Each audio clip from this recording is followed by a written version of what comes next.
Yo, what's going on, guys? It's C-Brev. Welcome to another MLB The Show 19 video. In this one, just gonna be sharing my most recent accomplishment with you guys and kind of talk you through what last season in MLB The Show was like for me.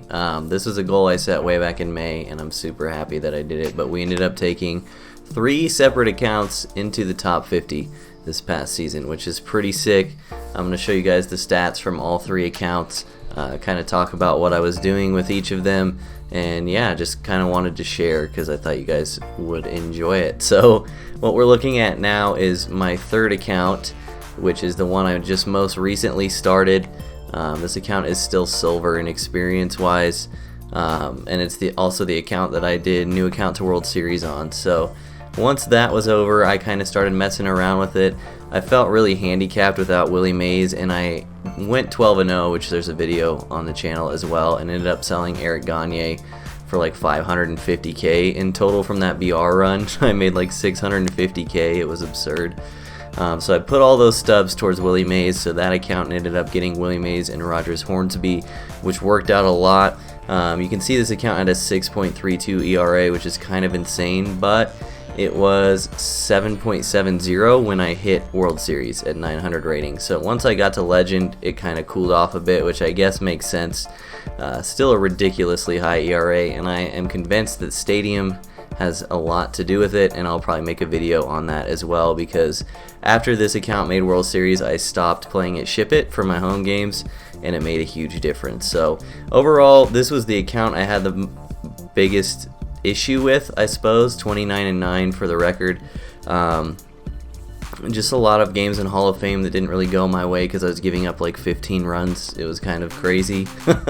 But this account actually won 1 out from 866 rating until 1033 where it stopped. So that was a 12-game win streak or something, which was pretty cool. The second account, which was the original alt account, which is this one right here, more traditional numbers. I'm most surprised by my record on this account because this is the only account I have now that doesn't have Willie Mays.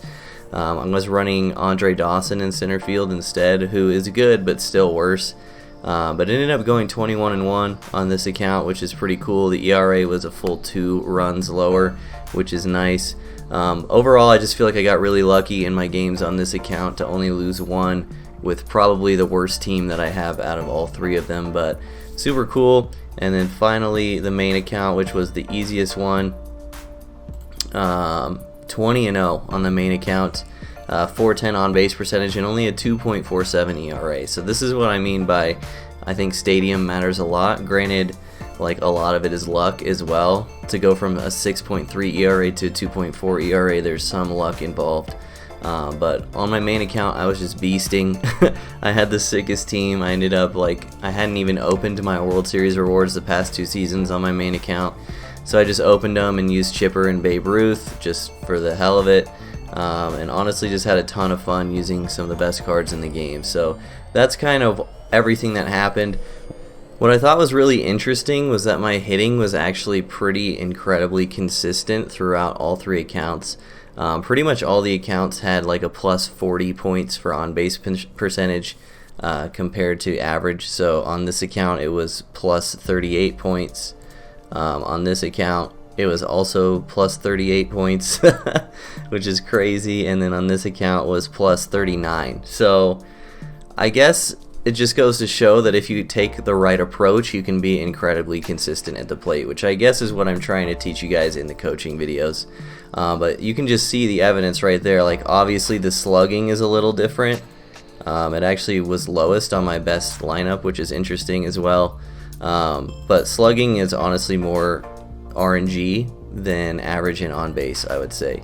But you guys can just literally see the consistency right here. Like, every account was pretty much plus 38 or plus 39 points between average and on base, and that's literally just because I take the same approach every single game, and it's the approach that works for me. So you guys are constantly asking me for hitting tips. I'm going to do them, but I'm waiting until MLB 20 so that I don't waste the opportunity to make that content for more views. I hope you guys understand that. But yeah, I kind of just wanted to make this video and show you guys all my accomplishments in this past season. As far as I know, nobody else has done this year, so 3 accounts in the top 50 same season. Pretty awesome. More content coming now that this is over with. This was honestly a hell of a grind. I can work on content instead of just playing the game constantly now, so we're gonna do that. So as always, I love all you guys, and I'll see you in the next video. Peace.